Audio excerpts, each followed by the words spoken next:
What does it take to chase a dream across oceans? And what happens when that dream turns into a nightmare? This is the story of Chibuikem Emmanuel, a young aspiring doctor who left his country with one dream: to heal and save lives, but was brought back home in a body bag. Every year, thousands of Nigerian students leave behind family, culture, and familiarity, carrying only suitcases and silent dreams. Chibuikem Emmanuel was one of them. Raised in Enugu in the eastern part of Nigeria, he grew up with a deep sense of purpose. His mother, a midwife, often whispered to him, "You will save lives someday." At just 20, he earned a scholarship to study medicine in the Philippines, a journey not just of distance, but of destiny. In Mandaue City, life was different, but she became adjusted quickly. Known for his calm demeanor and gentle smile, he tutored fellow students in anatomy and often volunteered at free clinics. He called his mother weekly, ending every call with, "Don't worry, Mom, I'm doing great." But beneath that voice of reassurance, he carried the weight of survival, juggling studies, part-time jobs, and a quiet longing for home. The misfortune that befell Chibuikem began innocently, disguised as a simple favor. Chibuikem's girlfriend, a local Filipino he had been seeing for over a year, introduced him to a Chinese employer looking for English-speaking interns. The man, described as charismatic but controlling, asked for help managing local transactions, promising quick commissions. But when money went missing and payments stopped, things turned hostile. What was once business turned into a threat she became underestimated. On the night of October 21st, 2023, neighbors saw two men arrive at Chibuikem's apartment. Calm at first, then firm. They told him he needed to come to the police station for questioning. Confused but cooperative, he went with them. That was the last anyone saw him alive. He wasn't taken to the police.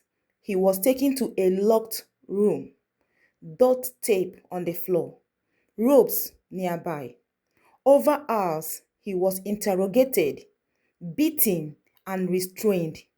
His calls for help were muffled. His faith in humanity was fading. By morning, the authorities were called by an anonymous source. What they found was halting. Chibuikem's lifeless body, bound and silenced, his hands taped, his mouth sealed, his eyes open. It was no robbery, it was a message, but to whom? The Philippine National Police named 6 suspects, all Chinese nationals. 4 were already under surveillance. The motive?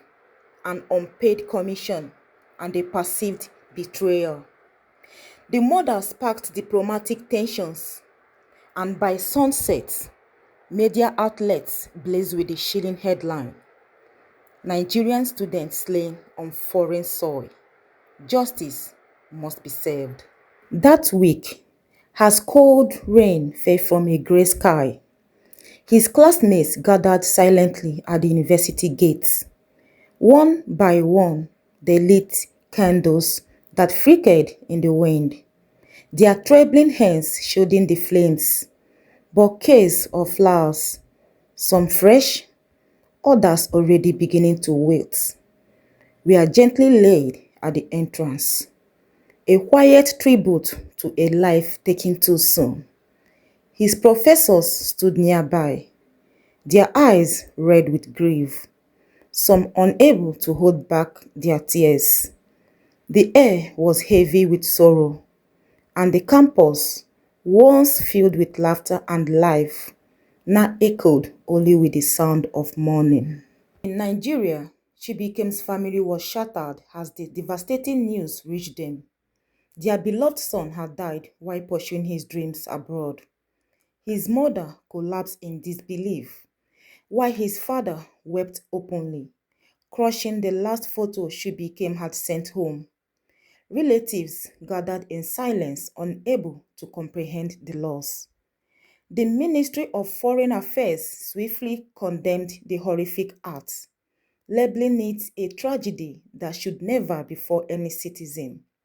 Beyond words, the ministry engaged with consular officials, launched a formal inquiry, and demanded full cooperation from the host country to ensure justice. Yet, even in death, Chibuikem was not spared from the slow grind of bureaucracy. His return home was delayed for weeks, entangled in red tape. And when it finally happened, it came at a staggering cost of 30 million naira. His mother, too broken to face the cameras or give interviews, uttered only a few hurting words through tears. My son deserved better. Chibuikem's story is not just a tragedy. It is a quiet scream echoing through the halls of distant campuses where dreams are chased and sometimes crushed. He was an international student, far from home, surrounded by strangers, carrying hope in his suitcase.